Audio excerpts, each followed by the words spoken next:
Assalamualaikum warahmatullahi wabarakatuh. Sampurasun, salam semua. Halo warga Cianjur yang sudah bergabung di live Instagram RSUD Sayang dan yang sedang menonton tentunya kumaha damang. Semoga dimanapun dan kapanpun selalu sehat. Senang sekali rasanya hari ini saya Grisela Dita ditemani kembali bersama dengan Dr. R. Isma Nurul Aini, SP THT BKL. Beliau adalah dokter spesialis THT. Dan kali ini kita akan membahas mengenai putih telur yang dapat membantu menyembuhkan infeksi gendang telinga berlubang atau yang sering disebut dengan conge. Nah, jadi untuk warga Cianjur yang punya pertanyaan seputar itu silahkan tuliskan di kolom komentar. Dokter, apa kabar, Dok? Alhamdulillahirrahmanirrahim, sehat. Sehat, walaupun sekarang ya luar biasa sibuknya nambah-nambah lagi. Luar biasa. Tapi sebelumnya selamat dulu, Dok, karena dokter sudah meraih gelar sebagai dokter teladan yang mempunyai juga inovasi terbaru nih yang akan kita bahas hari ini. Ya. Mungkin kita akan membahas dari mana dulu nih? Oke. Kebetulan saya nakes teladan kategori spesialis dari Provinsi Jawa Barat. Luar biasa. Ya, insya Allah yang akan dilombakan ke tingkat nasional. Ke tingkat nasional. Mohon doanya untuk semua ya. Amin. Okay. Semoga lancar ya. Mari kita doakan bersama. Baik. Kita akan membahas dari mana dulu nih, Dok? Kita akan membahas mengenai infeksi gendang telinganya dulu mungkin ya. Ya, baik. Boleh, Dok. Baik. Para keluarga warga semuanya di Cianjur. Jadi OMSK ini atau kita kenal dengan congean itu merupakan suatu infeksi atau peradangan ya yang mengenai telinga tengah dan rongga mastoid kalau kita kenal ya, yang ditandai dengan gendang telinganya berlubang, cirinya itu, dan keluarnya cairan terus-menerus atau hilang timbul dalam jangka waktu lebih dari 12 minggu ya.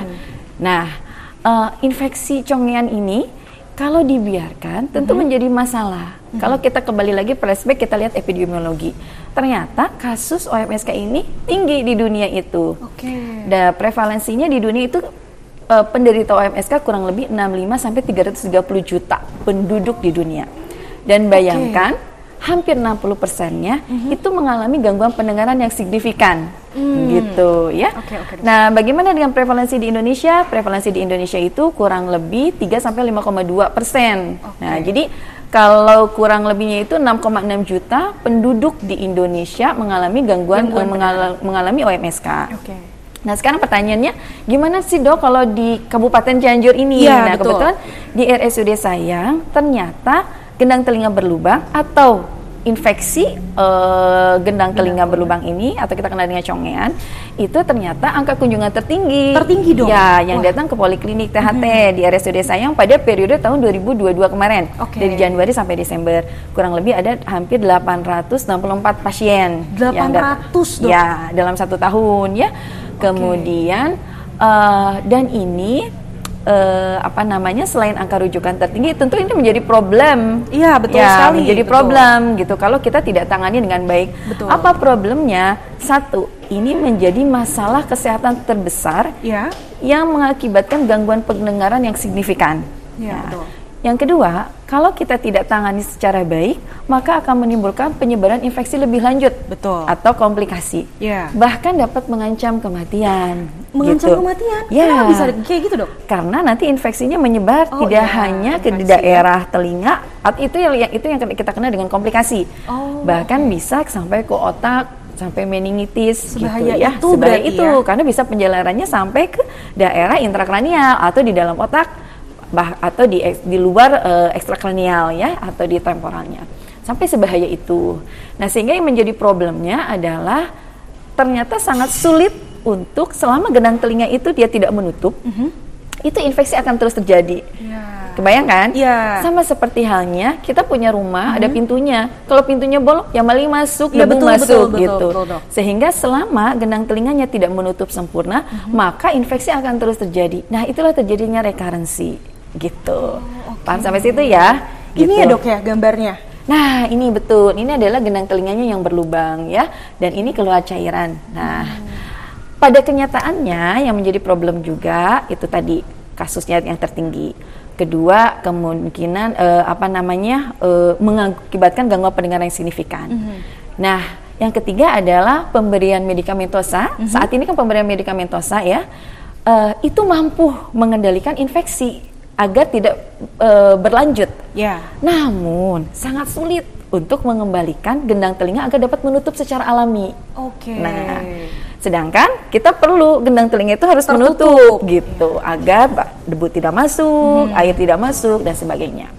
Nah, bagaimana dengan kalau seperti itu biasanya seperti apa? Nah, biasanya kita lanjut ke tahap operasi ya. Oh, jadi harus dioperasi ya, dok sebetulnya. Timpanoplasti maupun mastoidektomi gitu. Kalau sudah mengenai rongga mastoid atau sudah ada komplikasi lainnya. Nah, namun kenyataannya dengan tindakan operasi pun keberhasilannya tidak 100% ya, 60% keberhasilannya kurang lebihnya. Dan risikonya jika kita gagal dalam tindakan operasi, maka gendang telinga akan berlubangnya lebih luas. Lebih besar lagi ya, gitu dok ya. Tentu gangguan pendengaran kan akan menjadi bertambah, ya itu betul. risikonya. Kemudian apalagi problematikanya? Pasien itu di awal-awal tidak mau langsung dioperasi, semua takut ya. Pasti kalau ada berhubungan sama operasi itu kayaknya semuanya takut. Sehingga harapan pasien itu 80%, hampir 80% lah pasien menginginkannya obat dulu gitu. Sehingga dari situ saya mulai berpikir bahwa ini harus ada inovasi bagaimana dengan pemberian pengobatan yang mudah, efektif, terjangkau, yang mudah diadopsi, mudah diaplikasikan dari mulai pelayanan primer sampai dengan tersier dengan angka keberhasilan tinggi gitu. Nah, salah satu inovasinya adalah dengan konsumsi putih telur. Konsumsi putih telur. Betul. Dari mana asalnya ini dok? Nah, saya penasaran banget. Penasaran ya. Jadi sebetulnya memang saya mendapatkan ilham mungkinnya seperti itu. Jadi masuk ya. Jadi sebetulnya anak saya itu, saya punya anak 2. Oke. Yang kecil itu senang banget makan putih telur. Putihnya aja. Dia hampir tiap hari itu makan putih telur. Yang kakaknya itu nggak suka makan putih telur, tidak pernah suka gitu. Oh, nggak pernah suka telur. Kebetulan naik sepeda barengan, jatuhlah barengan itu. Okay. Ya. Nah, saya ngelihat anak saya yang kecil ini penyembuhannya cepet banget. Penyembuhannya yang kakaknya ini penyembuhannya lama sekali gitu. Nah, dari situ mungkin ada hubungan. Akhirnya kayak saya cari tahu ternyata memang subhanallahnya maha suci Allahnya itu luar biasa lah dari putih telur. Nah, akhirnya saya mencari jurnal-jurnal dan belum pernah ada inovasi ini ternyata. Baik di Indonesia khususnya di bidang THT ya. Mungkin kalau di bidang lain sudah ada, tapi khususnya di bidang THT dengan memanfaatkan telur itu baru ada satu jurnal. Baik saya sudah cari di PubMed di 4 mesin pencarian jurnal ya. Itu baru ada satu jurnal yang dilakukan oleh John Yong dan kawan-kawan di Korea tahun 2016. Oh, di Korea, oke. Ya, dia memanfaatkan selaput kan telur itu ada selaputnya ya. Nah, yang selaput putihnya itu untuk bahan tambal. Bahan tambal timpanoplastinya. Ini tuh berhasil bagus. Nah, namun belum pernah ada dengan yang memanfaatkan konsumsi secara langsung. Konsumsi langsung gitu ya. Akhirnya mungkin ini merupakan inovasi pertama. Nah, apa sih dok hubungannya gitu ya? Nah, jadi sahabat-sahabat semua, ternyata putih telur itu tapi harus direbus. Oh, direbus dong? Nggak boleh dimacam-macamin lagi ya? Harus direbus. Rebusan putih telur. Jadi kalau bingung seperti apa? Bila ada pasien yang dengan keluhan keluar cairan dari telinga, tentunya harus ke poli THT dulu. Iya, harus dilakukan serangkaian pemeriksaan dulu. Pemeriksaan dulu. Nanti kita akan tanyakan apakah ada alergi putih telur atau tidak ya. Kemudian setelah dilakukan pemeriksaan, baik dari telinga, hidung, dan tenggorokan, sampailah kita diagnostik. Nah, setelah diagnostik tentu kita sarankan bila pasien memang ada gendang telinganya berlubang. Ya, baik keluar cairan atau tidak. Yang pertama adalah kami akan melakukan kombinasi pengobatan. Nah, jadi tidak hanya putih telur saja, tetapi kombinasi dengan medikamentosa yang rutin memang diberikan oleh dokter spesialis THT gitu. Ada obat juga yang rutin dikonsumsi. Jadi berupa obat tetes, biasanya golongan ofloxacin, kemudian antibiotik jika diperlukan ya. Golongannya adalah amoxicillin clavulanat atau cefixim dan simptomatis lainnya gitu ya. Nah, itu obat-obatan rutin yang diberikan oleh dokter THT. Pengalaman saya dengan obatan-obatan saja mampu mengendalikan infeksi, namun sulit untuk mengembalikan gendang telinga berlubang. Sehingga kita perlukan kombinasi terapi dengan putih telur ini.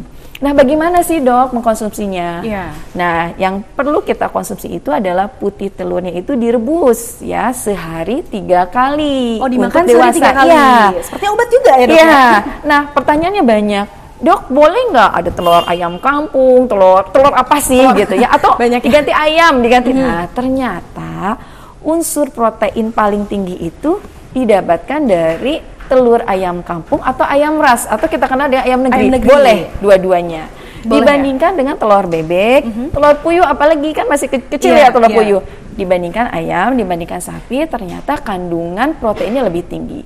Sekarang buat apa sih dok protein, betul nggak? Betul. Nah, protein itu di dalam putih telur itu banyak sekali terdapat unsur albumin dan 12 asam amino. Macam-macam. Nah, dan albumin dan 12 asam amino itu ternyata bahan baku pembentukan kolagen intrasel. Nah, jadi itu bahan bakunya itu dari situ. Ada di putih telur ini gitu ya. Jadi mungkin kalau saya analogikan ke pasien, ini semennya gitu loh. Ya. Kalau bahan bangunan semennya gitu. Kalau semennya gitu. Nah, buat apa sih kolagen itu? Kolagen itu kita gunakan sangat dipakai dalam proses penyembuhan luka. Jadi kalau Mbak Grisel luka, itu sebetulnya di tubuh ada 4 tahapan. Gitu. 4 tahapan tuh apa aja dok? Ya, yang pertama adalah tahap hemostatis dulu, dihentikan dulu ya. Kemudian tahapnya inflamasi. Nah, ketiga ada tahap proliferasi, yang keempat ada remodeling. Nah, kolagen ini diperlukan di tahap proliferasi ini. Tahap proliferasi itu apa? Menutup. Jadi luka yang tadinya ngegerowong gitu ya, ditutup. Nah, ditutupnya itu sama apa? Sama fibrin. Fibrin itu adalah hasil akhir dari pembentukan kolagen itu, gitu ya. Jadi dengan penambahan putih telur itu yang tinggi akan albumin dan asam amino, tentunya sebagai bahan baku pembentukan kolagen yang akhirnya mempercepat proses proliferasi itu terjadi, sehingga penyembuhan luka bisa terjadi ya. Sekarang gimana dok? Tadi ya kembali lagi bahwa putih telurnya itu yang kita konsumsi untuk dewasa sehari 3 kali, pagi 1, siang 1, malam 1, dan kombinasi obat ya. Jadi tidak tunggal. Tetap harus mengkonsumsi obat ya. Jadi tidak tunggal ya. Kemudian untuk anak-anak cukup sehari 2 kali. Gimana dok hasilnya? Nah, Masya Allah juga ini ternyata hasilnya hampir 80,03% ya. Pasien-pasien itu menutup gendang telinga yang tadinya berlobang ya, menutup baik di minggu pertama, kedua, ketiga, dan keempat. Itu variasi. Jadi beda-beda ya, beda-beda. Ada yang 33% itu sudah terjadi penutupan di minggu pertama. Berbeda-beda ya. Jadi pemberian obat ini gimana sih dok? Biasanya kita sudah beritahu kepada pasien bahwa terapi kombinasi ini dilakukan selama 1 bulan. 1 bulan. Ya, dan tiap minggu harus kontrol. Untuk melihat kemana. Harus kontrol. Nah, nanti terapi medikamentosa itu sesuai dengan klinis ya, perbaikan atau tidaknya. Jadi kontrol itu setiap minggu pertama, minggu kedua, minggu ketiga, dan minggu 4. Ada pertanyaan, dok saya udah lansia gitu, menutup nggak? Masya Allah menutup. Ada yang menutup, ada. Saya paling tinggi usia 80 tahun. 80 tahun dok? Iya, 80 dan tahun. Berhasil, alhamdulillah. Alhamdulillah ya. Kemudian apalagi yang paling penting? Yang paling penting tadi bahwa harus rutin. Ya, jadi penting sekali di sini kepatuhan pasien. Itu balik lagi ya, kepatuhan pasien. Karena beda sekali. Ini yang kita rangsang adalah buatan Gusti Allah. Betul. Ya, tentunya buatan Gusti Allah lebih sempurna daripada tindakan saya operasi gitu ya. Dan banyak banget hasilnya itu bagus ya ke pasien, sehingga pasien mendengungnya jadi berkurang, kadang mendengung jadi hilang, pendengaran beberapa pasien membaik. Gitu. Namun dari inovasi ini ya, ada sekitar 19% yang tidak berhasil. Nah, itu salah satunya karena pasien tidak patuh ya. Tidak patuh. Ya, memang mual ya gitu, minum telur terus minum makan telur gitu setiap hari sekali 3 kali, bosen kan ya. Memang ya, tapi ternyata di balik itu Allah sudah menciptakan ya bahan makanan pokok yang kita konsumsi setiap hari ternyata memiliki manfaat yang luar biasa gitu, sehingga inovasi ini bisa dilakukan dari mulai pelayanan primer ini sebetulnya. Jadi gini Mbak Grisel, tugas kita ya sebagai dokter umum, karena ini menjadi masalah terbesar kalau di bidang THT ini. Kalau kita menemukan congnya dalam keadaan akut awal-awal, itu harus cepat diobatin dan harus cepat ke fase remodeling. Jadi harus cepat menutup nih. Jangan sampai tugas kita itu kalau menemukan kasus akut, jangan sampai kronik. Itulah peranan dokter di dokter umum di puskesmas atau perifer. Nah, dokter spesialis kalau menemukan kronisitas, kita harus cepat mengobati, jangan sampai terjadi komplikasi. Nah, gitu. Sehingga menurut saya dengan inovasi ini dari mulai pelayanan primer yang paling bawah sampai tersier itu bisa terjadi. Dan ini menjadi terapi alternatif tanpa operasi. Jadi nggak perlu operasi lagi, Dok? Perlu, banyak yang berhasil tidak perlu operasi. Tadi juga kan Grisel ngedengar 80% berhasil. Ya. Jadi ke 80% itu tidak operasi, Dok? Tidak ada operasi. Luar biasa loh. Saya selama di sini baru 2 pasien yang melakukan timpanoplasti. Karena hampir 80%-nya menutup. Wow, gitu. Luar biasa berarti, Dok, ya keberhasilannya. Ya, Dan alhamdulillah. Balik lagi juga ke pasiennya yang harus patuh, ulet dan tekun ya. Jadi karena kita edukasinya betul, yang paling penting itu adalah edukasi. Kenapa sih pasien perlu makan putih telur? Betul. Dan saya selalu sampaikan bahwa menutup secara alami itu buatan Gusti Allah itu lebih Masya Allah ya, dibandingkan dengan tindakan operasi yang tentunya akan ada resikonya. Betul, gitu. sekali. Dan itu membuat semangat, karena saya banyak sekali pasien yang sudah mulai putus asa. Ya, Dok udah malu, udah ini, dan itu kita menumbuhkan semangat gitu kepada pasien-pasien yang alhamdulillah kita lihatkan testimoni beberapa pasien yang berhasil, dan alhamdulillah pasien patuh untuk kontrol. Alhamdulillah pada kontrol, itu yang luar biasanya. Ya, Dok, ya? Jadi keberhasilan ini bukan karena keberhasilan kita, tapi keberhasilan pasien yang kerjasama yang baik betul. Antara dokter dan pasien itu diperlukan dalam kesembuhan. Betul. Gitu ya, Dok. Tapi Grisel penasaran, Dok. Kalau misalnya rebusan putih telur, berarti putih telurnya aja? Ya, kuning telurnya enggak ya? Enggak boleh dimakan? Nah, kenapa? Karena kuning telur itu ternyata kolesterol yang tinggi. Oh, oke. Nah, bukan protein. Sedangkan pada kasus ini kita membutuhkan protein yang tinggi. Ya. Bagaimana, Dok, kalau dengan digoreng? Nah, digoreng juga itu malah proteinnya rusak. Gitu. Oh, rusak. Gitu. Makanya kalau kita mau masak pengen ototnya ya, kalau kita nge-gym ya, putih telur yang dimakan. Putih telur. Gitu. Oke. Kalau misalnya setelah 3 kali kita makan atau mengkonsumsi putih telur nih, Dok. Terus boleh nggak makan lagi putih telur? Ini tuh sebetulnya dimakannya sama nasi atau digadoin gitu, Dok? Boleh. Jadi makan itu boleh apa saja. Oh, oke. Boleh ya, maksudnya nggak ada penerangan gitu ya, Dok ya? Yang penting jangan asam, pedas, goreng-goreng, karena kan mendapat pemicu radang tenggorokan ya. Betul. Nah, tetapi harus nambul ya, apa ya bahasa? Gadoin. Nah itu ya. Tolong pokok nama. Ya ini pasien-pasien di Cianjur bahasa Sunda Sadayana ya. Nambul. Tiap hari nyariosnya bahasa Sunda gitu. Jadi harus itu ya dimakan putih telurnya aja tanpa nambul, pokoknya ya nambul putih telur sehari 3 kali. Nah kalau terlalu banyak berapa pasien malah menjadi gatal-gatal ya, atau misalnya dapat memicut jadi bisul gitu, sehingga memang paling tepat tuh sehari 3 kali gitu. Nah nanti dalam tekniknya pada saat kontrol itu tidak bleng semua dalam 4 minggu itu 3 kali sehari. Nah, nanti kalau sudah menutup, itu biasanya saya kurangin jadi sehari 2 kali. Nanti minggu depannya sehari sekali. Tapi kita kontrak dari awal dengan pasien, Ibu ini harus kontrol setiap minggu selama 4 kali, gitu. Nanti kita evaluasi lagi. Sesudah selesai 4 minggu, kita evaluasi 1 bulan, 3 bulan, dan 6 bulan yang akan datang. Oke, jadi masa evaluasinya 1-3-6. Oke, karena dilihat kembali ya, Dok ya. Gitu. Dan juga nggak melulu tadi kata dokter mengonsumsi putih telur yang sama sehari 3 kali. Kalau misalnya nanti sudah membaik, itu variasi individu berbeda-beda. Ya. Ada yang 1 minggu sudah menutup sempurna, ada yang di 2 minggu, ada yang 3 minggu, dan ada yang di 4 minggu. Nah, yang tidak menutup sama sekali itu pengalaman saya 1, ternyata pasiennya perokok. Itu pengaruh juga ternyata. Itu pengaruh juga, ya, pasien perokok. Itu pengaruh juga. Kedua, karena tadi minum telurnya belang betong ya. Itu nggak konsisten. Dan ya itu minum obatnya tidak sesuai dengan anjuran gitu. Yang harusnya sehari 3 kali lupa, Dok gitu. Itu kurang lebih sekitar 19%. 19% yang ketidakberhasilannya. Karena tadi balik lagi ke pasiennya. Betul. Malas gitu kan ya, Dok ya.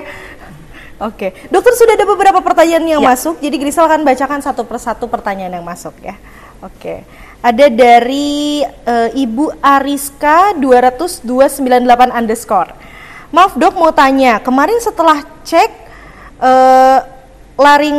laringoskopi, dokter saya harus dioperasi ke RS Bandung. Saya boleh bertanya nama penyakitnya apa dok? Dokter tuh banyak pasiennya, dokter nggak mungkin mengingat. Mungkin nanti bisa ditambah pertanyaannya kenapa? Penjelasan dari dokter. Bu Rizka nanti boleh kontrol lagi. Kalau nggak salah kontrol deh seminggu kemudian. Saya ingat itu yang pita suaranya menyempit. Kalau nggak salah saya mohon maaf kalau sayanya takut salah ya, karena pasien memang banyak membludak. Banyak. Jadi mungkin sebaiknya kita kontrol lagi minggu depan. Kalau nggak salah saya jadwalkan kontrol. Nanti pada saat kontrol saya akan jelaskan kembali. Karena waktu itu kalau nggak salah saya sudah jelaskan kepada keluarga, sudah dijelaskan ya. Nanti ditunggu di poli ya Ibu ya.